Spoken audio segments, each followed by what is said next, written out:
Baik, selamat siang dokter dan penonton.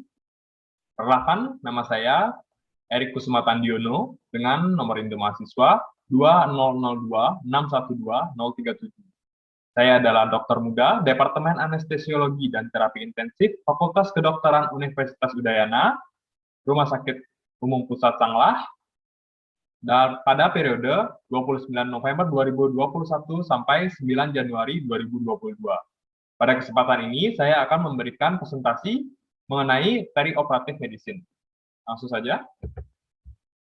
Kita mulai dari perioperative medicine itu sendiri. Perioperative medicine, menurut definisinya, adalah suatu subspesialisasi multidisiplin yang terdiri atas praktisi-praktisi yang dapat secara efektif mengidentifikasi dan memenuhi kebutuhan medis pasien yang kompleks, khususnya risiko dari efek samping perawatan bedah yang memerlukan intervensi, baik itu sebelum, selama, ataupun setelah operasi dilakukan. Tujuan dari adanya perioperative medicine ini adalah untuk memberikan perawatan, baik itu pre, intra, dan post operasi yang terbaik untuk memenuhi pasien, terutama yang menjalani operasi yang mayor. Perioperative medicine sendiri adalah suatu subspesialisasi multidisiplin. Ini berkembang dan didorong oleh operasi-operasi pembedahan yang semakin waktu semakin kompleks, baik itu dari teknik pembedahan hingga teknik anestesi ataupun pembiusan yang dilakukan. Meskipun sebagian besar disiplin ini dipimpin oleh ahli anestesi, bagaimanapun juga hal ini merupakan upaya yang kolaboratif yang bertujuan untuk menyediakan suatu pedoman yang mencakup semua aspek dari operasi pasien, mulai dari perawatan primer hingga pemulihan penuh atau full recovery dari seorang pasien di tempat tinggalnya masing-masing. Adapun tahapan perioperatif dibagi menjadi 3, yaitu ada preoperatif, intraoperatif, dan postoperatif.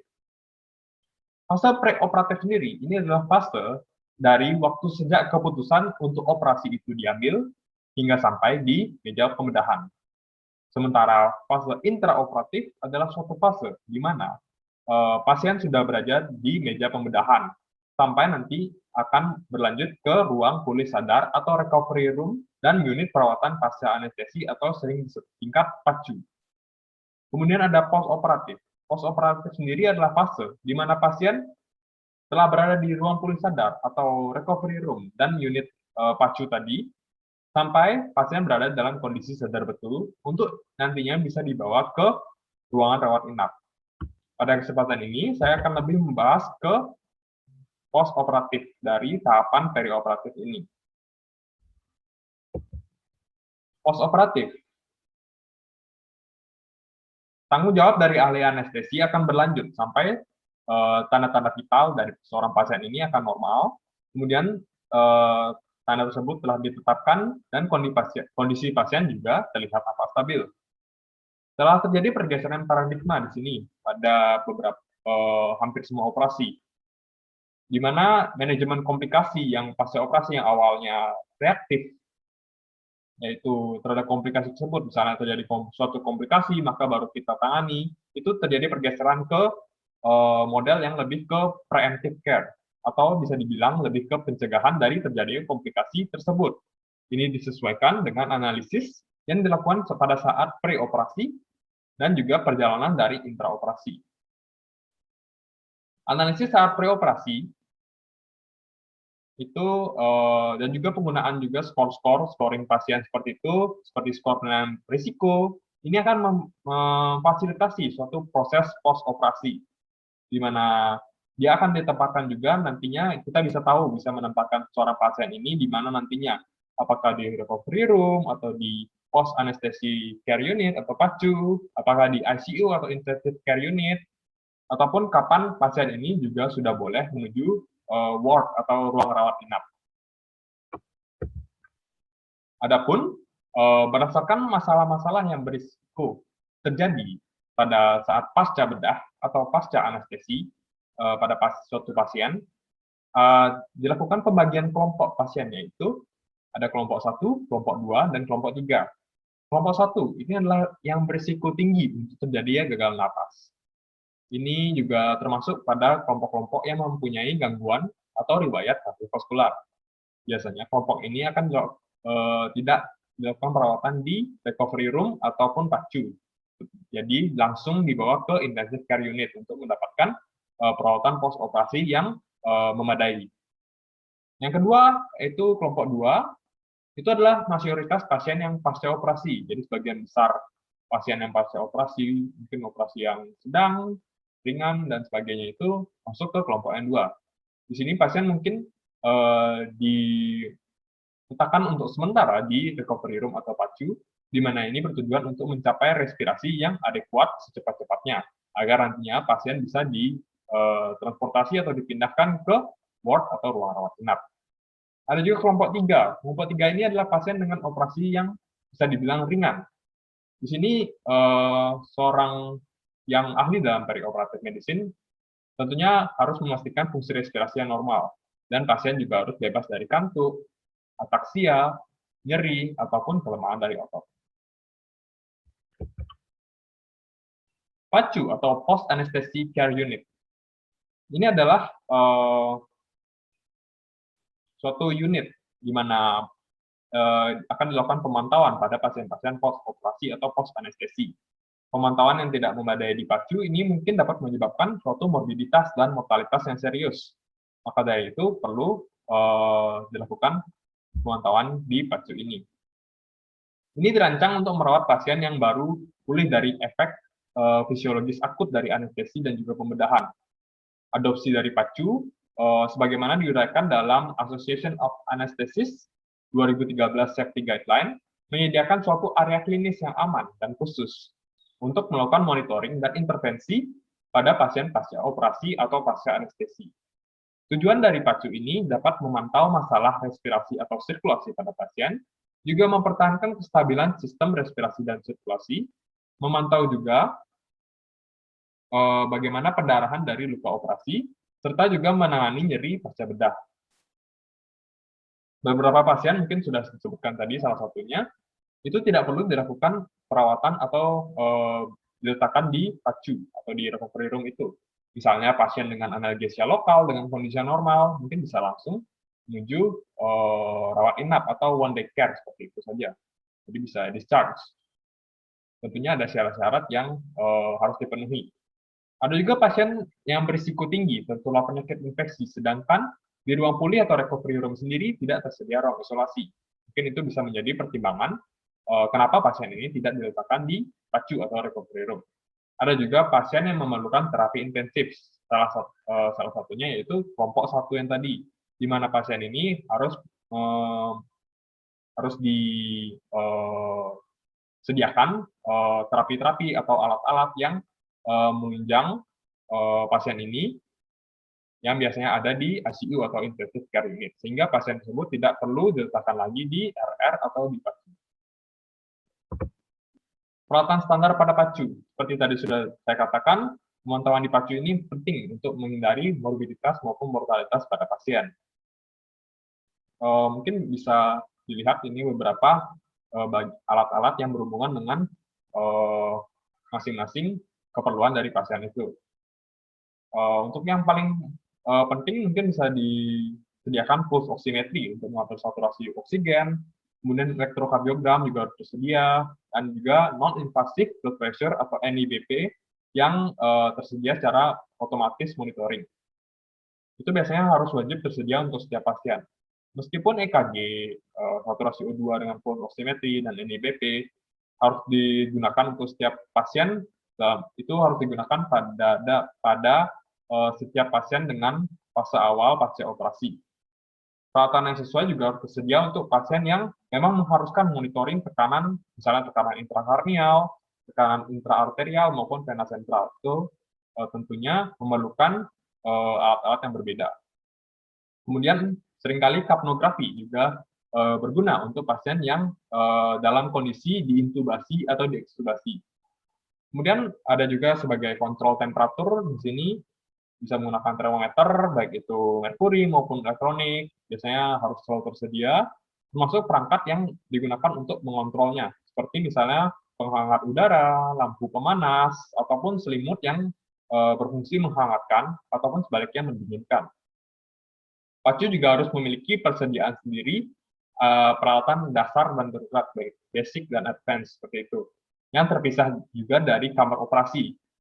Termasuk itu perjalanan jalan napas atau airway, dan bahan-bahannya juga seperti suplai oksigen, oksigen kanul, masker yang berbagai ukuran itu variasinya, kemudian airway yang dari oral atau nasal, laryngoskop, endotracheal tube, LMA, peralatan dari krikotirotomi, dan ventilation bag, termasuk juga resuscitation bag.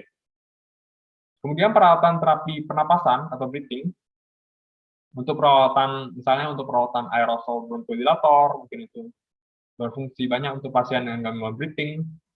Kemudian CPAP atau Continuous Positive Airway Pressure, dan juga ventilator, itu sebaiknya terus berada di dekat area pemulihan ini. Pasokan kateter yang berhubungan dengan circulation juga harus tersedia. Kateter untuk vena, untuk arteri, vena baik vena perifer ataupun vena sentral, itu wajib tersedia di sini. Termasuk juga perangkat defibrilasi yang mempunyai kemampuan pacing transkutan dan obat-obatan juga. Obat-obatan ini sebenarnya berhubungan dengan bantuan hidup lanjutan, termasuk infus juga hadir dan diperiksa secara berkala sesuai dengan standar akreditasi. Lain-lain yang direkomendasikan seperti misalnya peralatan stetoskop untuk dokternya, suction mungkin berguna juga, jarum, syringe, kasa, dan juga alat-alat untuk analisa gas darah, dan sebagainya. Untuk observasi dari PACU, kita mengobservasi berbagai macam hal. Yang pertama, kita lihat kesadaran. Kesadaran di sini ada beberapa masalah yang mungkin dapat terjadi, seperti pemanjangan waktu pemulihan, kemudian ada juga karena penggunaan vitamin tadi sebagai bahan anestesi juga bisa mempengaruhi dari kesadaran. Kita bisa melihat adanya nyeri hebat mungkin dari pasien, adanya hipoksia, adanya buli-buli penuh, kemudian ada juga stres dari yang berlebih sebelum operasi atau pre-operasi. Kemudian biasanya juga pada pasien pediatri atau anak-anak, di sini kita harus perhatikan kesadarannya secara rutin dan juga perlu diperhatikan seperti itu. Untuk respirasi, kita di sini pertama melihat suara nafas. Suara nafas apakah sama pada kedua lapang paru. Kemudian kita bisa lihat frekuensinya pada dewasa normal itu 12-20 kali per menit mungkin. Kemudian iramanya juga apakah nafasnya teratur. Kemudian kita bisa lihat volume-volumenya, mulai dari volume tidal dengan normal minimalnya itu 4-5 ml per kilogram berat badan. Kemudian kapasitas vital itu normalnya 20-40 ml per kilogram berat badan. Kemudian kita bisa juga lihat inspirasi paksanya itu minus 40 cm H2O. Kemudian kita lihat parsial oksigen pada fraksi oksigen 30%, itu 100 mm raksa. Kemudian untuk parsial CO2-nya adalah 30 sampai 45 mm raksa. Di sini bila pasien mengalami sumbatan jalan napas, kita lihat dulu lokasinya apakah terjadi di supralaring, laring, ataupun infralaring. Pada supralaring mungkin yang sering terjadi adalah lidah yang jatuh ke belakang, ke bagian hipofaring. Ataupun adanya air liur, atau bekuan darah di situ, ataupun muntahan isi lambung, atau regurgitasi. Sementara pada laring, biasanya yang terlihat di sini adalah benda asing, spasme dari laring tersebut, udem laring, kemudian adanya kelumpuhan pita suara. Kemudian pada infralaring atau di bawah laring, kita sama bisa melihat juga benda asing, mungkin seperti tracheomalacea juga aspirasi dari benda asing, bisa tadi muntahan yang tadi juga, dan juga adanya spasme dari bronkus. Kita juga harus menilai apakah terdapat depresi jalan napas. Depresi jalan napas kita dapat bagi menjadi sentral dan perifer. Sentral itu biasa terjadi akibat efek dari sisa opiat. Selain itu bisa juga disebabkan oleh keadaan hipokapnia, hipotermia, dan juga hipoperfusi. Untuk perifer sendiri, itu bisa terjadi karena efek dari sisa pelumpuh otot atau muscle relaxant. Bisa juga terjadi karena adanya nyeri, adanya distensi abdomen, dan adanya rigiditas otot. Kemudian yang selanjutnya ada sirkulasi. Sirkulasi kita harus memeriksa paling penting itu tekanan darah dan denyut nadi. Tekanan darah kita bisa melihat apakah normal, terjadi hipertensi dan hipotensi. Adapun tekanan darah jika hipertensi pasca bedah itu bisa disebabkan karena memang ada hipertensi yang diderita prabedah atau sebelum bedah itu memang sudah hipertensi seperti itu. Ada juga nyeri hipoksia dan juga hiperkarbia atau peningkatan karbon dioksida. Dapat terjadi juga apabila ada penggunaan vasopresor ataupun kelebihan cairan, baik itu intraoperatif maupun postoperatif. Selanjutnya, untuk hipotensi pasca bedah itu dapat disebabkan karena adanya mungkin pendarahan karena operasinya, defisit cairan, depresi otot jantung, dan juga dilatasi pembuluh darah yang berlebihan atau vasodilatasi. Kita lanjutkan ke denyut nadi, itu kita bisa lihat apakah ada takikardi, bradikardi, ataupun aritmia. Takikardi biasanya dialami pasien yang dalam keadaan hipoksia atau hipovolemia bisa juga, kemudian penggunaan obat-obatan yang bersifat simpatomimetik, kemudian bisa juga disebabkan karena ada yang demam ataupun nyeri. Untuk bradikardi sendiri biasanya dialami oleh pasien dengan blok subarachnoid. Kemudian bisa juga terjadi pada pasien hipoksia, terutama pada bayi, dan juga pasien yang refleks vagal. Disritmia atau aritmia itu biasa terjadi pada pasien-pasien yang mengalami hipoksia. Tidak hanya itu, kita juga perlu memerhatikan apakah pada luka operasi ini pasien masih terdapat pendarahan yang aktif atau tidak, itu active bleeding. Apabila masih, kita harus segera tangani karena itu nanti dapat memengaruhi sirkulasi. Selanjutnya kita akan memeriksa ginjal dan saluran kemih. Di sini kita harus memperhatikan produksi urin yang dihasilkan pasien post-operatif. Ini kita perlu lebih concern di sini, terutama untuk pasien yang diketahui memiliki risiko tinggi gagal ginjal akut pasca bedah atau pasca anestesi. Pada keadaan normalnya, akan didapatkan produksi urin yang lebih dari 0,5 cc per kilogram berat badan per jam. Bila terdapat oligouria atau anuria, dalam hitungannya itu yaitu kurang dari 0,3 cc per kilogram berat badan per jam, maka kita harus mencari apa yang menyebabkan pasien mengalami oligouria atau anuria ini. Selanjutnya itu saluran cerna. Saluran cerna, kita harus memperhatikan kemungkinan-kemungkinan yang terjadi pada pasien yang berhubungan dengan saluran cerna, seperti misalnya regurgitasi, post-operatif nausea and vomiting, atau sering disebut PONV, itu adalah mual dan muntah yang terjadi setelah operasi. Kita harus melakukan pencegahan-pencegahan tertentu itu karena yang mungkin bisa dilakukan oleh hal-hal seperti tadi, untuk menghindari terjadinya aspirasi dari isi lambung ini ke paru-paru, yang nantinya mungkin sangat mungkin untuk berakibat gangguan pernapasan dan berujung hingga bisa pada kematian atau fatalitas. 1P sendiri itu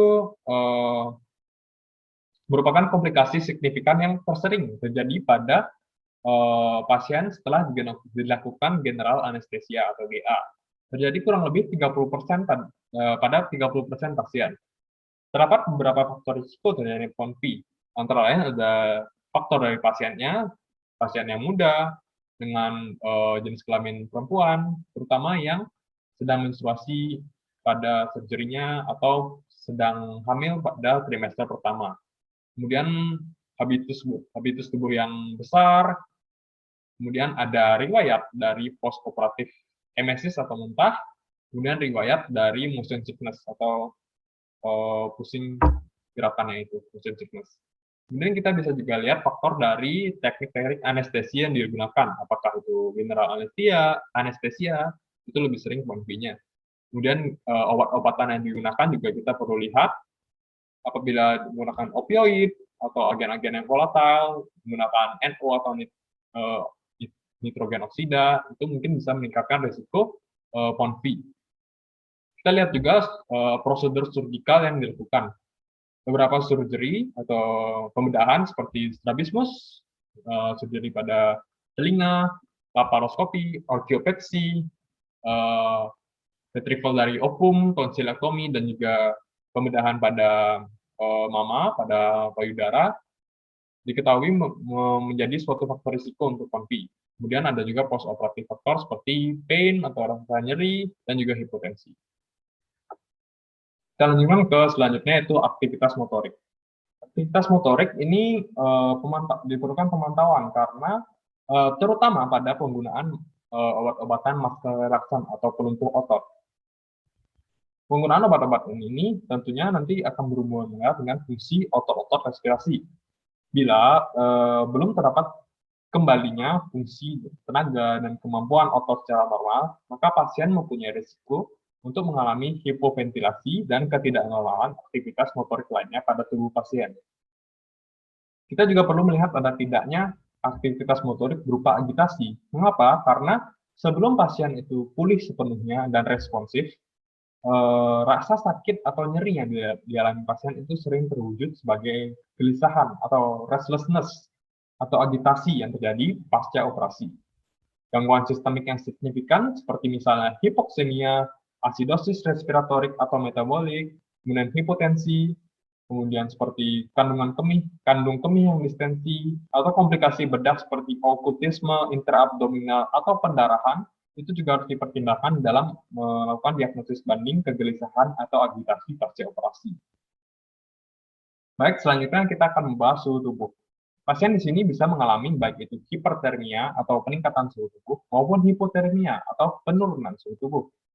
Hipertermia mungkin disebabkan oleh kondisi-kondisi seperti septikemia ataupun penggunaan obat-obatan seperti atropin. Sedangkan hipotermia sendiri mungkin disebabkan oleh kondisi temperatur ruangan operasi yang memang terlalu dingin. Kemudian paparan udara luar dengan luka operasi yang berkepanjangan atau prolong. Kemudian ada juga penggunaan gas-gas yang tidak dilembabkan atau dihumidifikasi terlebih dahulu, penggunaan juga cairan-cairan yang tidak dihangatkan, seperti misalnya disinfektan, cairan infus atau transfusi darah, cairan pencuci rongga-rongga pada daerah operasi, itu bisa menyebabkan penurunan suhu tubuh. Selain itu, kita juga harus melihat kondisi dari pasiennya itu mungkin seperti bayi dan orang tua lebih rentan terhadap penurunan suhu tubuh ini. Hampir semua obat-obatan anestesi, terutama agen yang volatile dan anestesi spinal serta epidural, itu diketahui menurunkan respon dari vasokonstriksi normal terhadap hipotermia, sehingga dapat menurunkan respon simpatetik dan berakhir pada hipotermia. Maka dari itu harus dilakukan monitoring dan pemantauan secara ketat pada pasien dengan penggunaan obat-obatan ini. Selanjutnya yaitu nyeri. Nyeri itu bisa terjadi pada berbagai macam kasus. Yang paling sering tentu trauma akibat adanya luka operasi yang pada umumnya akan memberikan sensasi nyeri, sensasi tidak nyaman pada pasien. Nah, ini kita bisa berikan analgesik jika pasien yang mengeluhkan nyeri tersebut atau apabila terdapat tanda-tanda pasien mengalami nyeri. Jika diketahui mungkin dari visual analog score atau FAS itu pasien tinggi, maka pemberian analgesik itu dapat dilakukan. Pemberian NSAID, acetaminophen, gabapentin, atau pregabalin secara intraoral, secara oral itu sebelum operasi atau preoperatif, diketahui dapat secara signifikan mengurangi kebutuhan opioid ini post-operasi. Dan obat-obatan ini juga dapat diberikan kembali pada post-operasi saat pasien memang sudah dapat melanjutkan pengobatan secara oral. Modalitas kontrol nyeri lainnya seperti menggunakan anestesi lokal, seperti infiltrasi luka operasi, field block, infus kateter luka pasca operasi, single shot dan continue kateter block secara perifer, dan juga infus epidural yang continue. Posisi pada pasien-pasien post operasi tentu harus kita perhatikan. Dalam artian, kita harus mengatur posisi pasien dalam rangka mencegah terjadinya komplikasi-komplikasi seperti sumbatan jalan nafas. Ini terjadi terutama pada pasien-pasien yang tidak sadar penuh. Ini harus dicegah dengan salah satunya dengan mengatur posisi yang benar. Selain itu perlu diperhatikan juga pengaturan posisi agar tidak menindih atau menjepit salah satu bagian anggota tubuh sehingga aliran darah ke bagian tubuh tersebut dapat lancar dan tidak terganggu. Kemudian mencegah terjadinya dislokasi sendi-sendi anggota gerak, hipotensi pada pasien dengan analgesia regional, dan gangguan kelancaran aliran infus.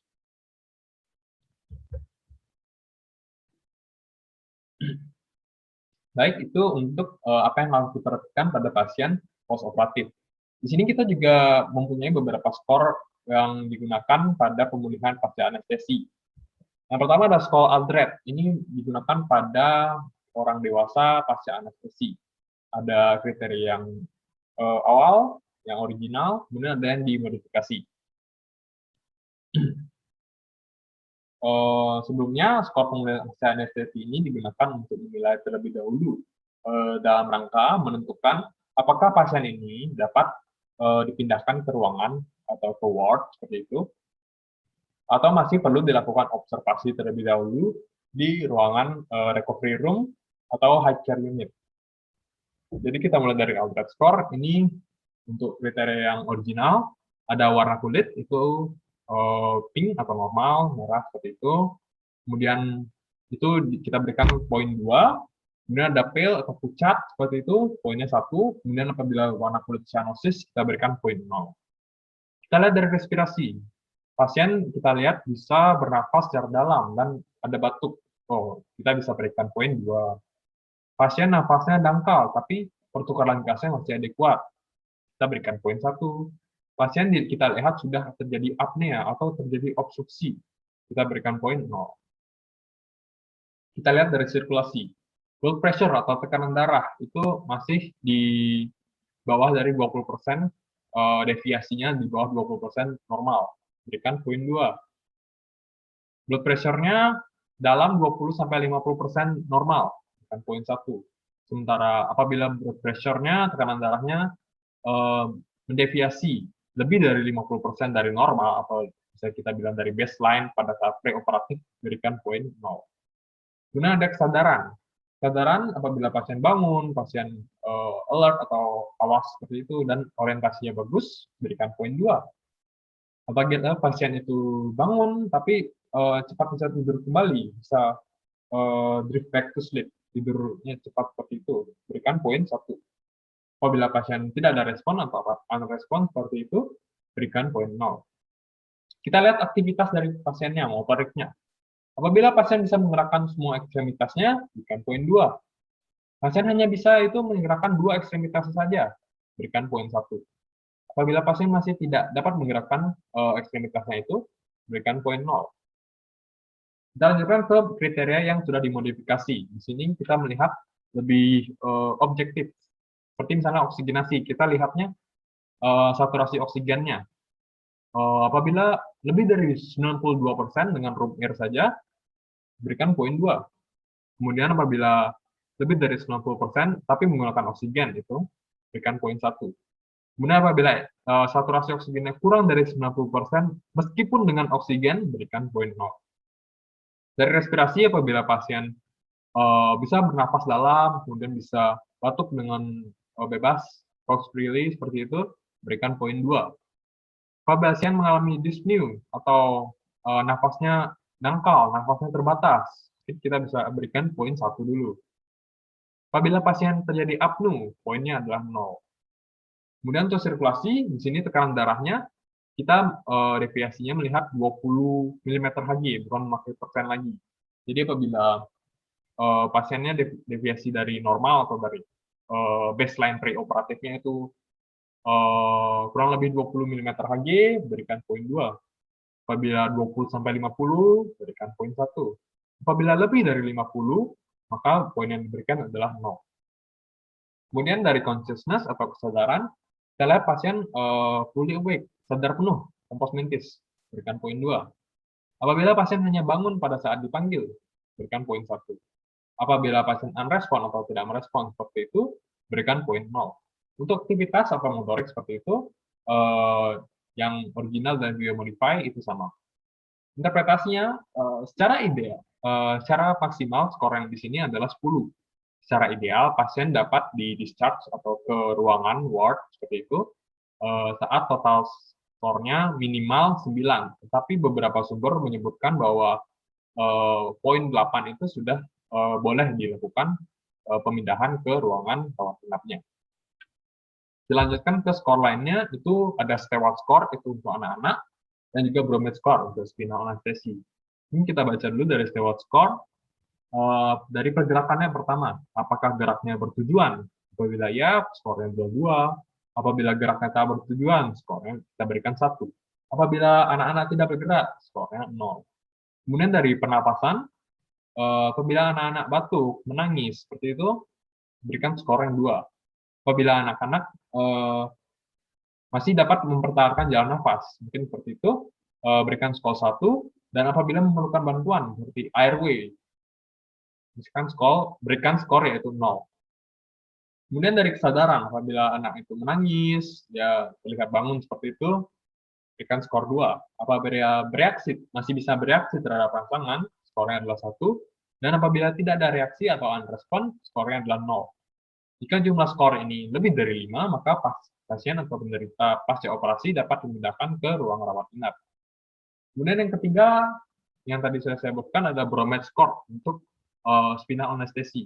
Untuk kriterianya di sini kita lihat ada gerakan penuh dari tungkai, itu skornya adalah 0, tak mampu ekstensi tungkai, skornya adalah 1, tak mampu fleksi lutut, skornya adalah 2, dan tak mampu fleksi pergelangan kaki, skornya adalah 3.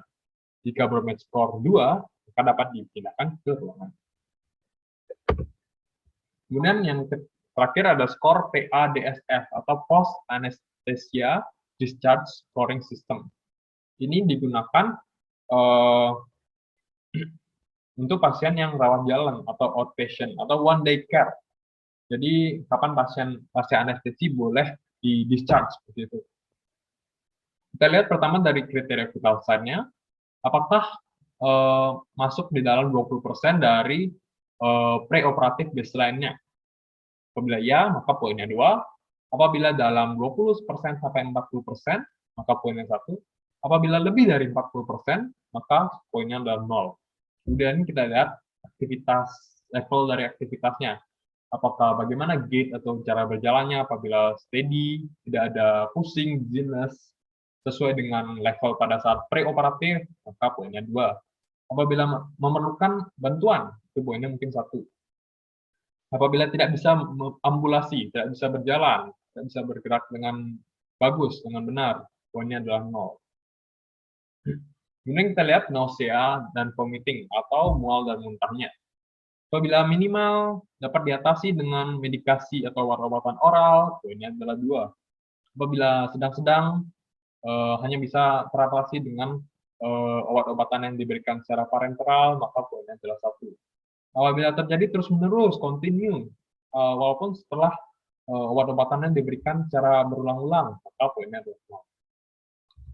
Kemudian pain atau rasa nyerinya. Apakah pada pasien ini pain-nya ini minimal atau tidak ada sama sekali? Apakah dapat diterima, di-accept oleh pasiennya? Apakah bisa dikontrol dengan medikasi dalam bentuk oral? Apabila iya, maka berikan skor 2. Apabila tidak, maka berikan skor 1. Kemudian surgical bleeding atau pendarahan dari luka pos pembedahannya, luka operasinya. Apabila minimal, tidak ada perlu pergantian perban seperti itu, skornya berikan 2. Apabila sedang, mungkin diperlukan pergantian perban sebanyak up to 2 kali, banyak 2 kali seperti itu, berikan skor 1. Apabila parah atau severe, itu diperlukan lebih 3 atau lebih penggantian perban, maka diberikan skor 0. Untuk discharge sendiri, diperlukan skor itu lebih dari sama dengan 9. Dan pasien juga harus pulang dengan diantar seorang dewasa yang dapat mengawasi selama 24 jam. Baik, ini referensi yang digunakan untuk melakukan presentasi pada kesempatan ini. Mungkin bisa dilakukan dibaca sebagai bahan bacaan tambahan. Sekian presentasi dari saya mengenai teknik operatif medicine. Saya mohon maaf apabila terdapat kekurangan. Akhir kata, saya ucapkan terima kasih.